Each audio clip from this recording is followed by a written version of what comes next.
जंगल के रास्ते पर दो जिंदगियां आमने सामने थीं। एक तरफ रमेश था, जिसकी सफलता की चमक चोरी और लालच से बनी थी, और दूसरी तरफ मोहन, जिसकी ईमानदारी ने उसे थका तो दिया था पर झुकाया नहीं था। रमेश को देखते ही मोहन ने अपनी फटी चादर सही की, पर रमेश की नजरों में छिपे तानों से वो खुद को नहीं बचा सका। अरे ओ मोहन भाई, कहाँ चले सुबह सुबह अपनी इस बूढ़ी कुल्हाड़ी को लेकर? फिर वही सूखी टहनियां ढूंढने? मरे हुए पेड़ तो अब शमशान में भी नहीं मिलते, तुम अब भी जंगल में उन्हें खोज रहे हो। राम राम रमेश भाई, बस कर्म कर रहा हूँ, नसीब में जो होगा मिल जाएगा। नसीब? अरे भाई, नसीब हाथों की लकीरों में नहीं, कुल्हाड़ी की धार में होता है। देखो मेरी गाड़ी ताजी लकड़ियों से लदी है, शहर पहुँचते ही गड्डियाँ हाथ में होंगी, और तुम्हारी हड्डियों की गिनती दूर से हो रही है।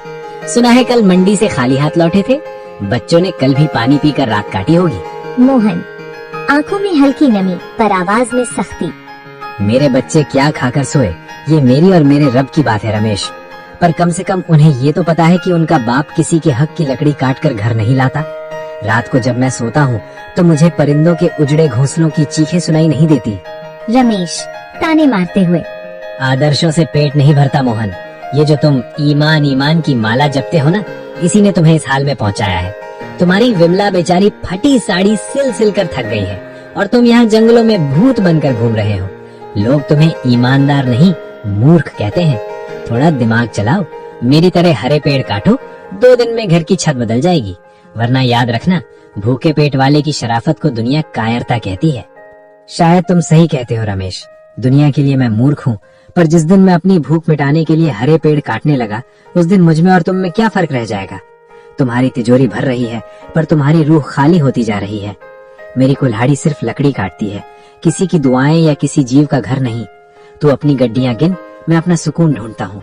जाओ जाओ, ये सुकून तुम्हें ले डूबेगा। शाम को जब खाली हाथ लौटोगे और नन्नू को रोते देखोगे, तब पूछना अपने इस सुकून से कि उसकी कीमत क्या है। फकीर ही रहोगे तुम मोहन, फकीर ही मरोगे। रमेश अपनी बैलगाड़ी को जोर से हाँकते हुए धूल उड़ाता निकल गया। मोहन वहीं खड़ा धूल साफ करता रहा। उसकी आंखों में आंसू थे, पर दिल में एक अजीब सा संकल्प। उसने अपनी कुल्हाड़ी मजबूती से पकड़ी और उस घने जंगल की ओर कदम बढ़ा दिए, जहां आज उसकी परीक्षा होने वाली थी।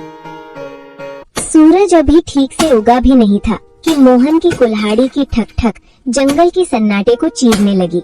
शरीर में जान नहीं थी। कल रात सिर्फ आधा गिलास पानी पीकर सोया था, पर हाथों में बच्चों के भूखे चेहरों की याद ने बिजली भर दी थी। पसीना माथे से बहकर आंखों में जा रहा था, पर मोहन रुकने का नाम नहीं ले रहा था। बस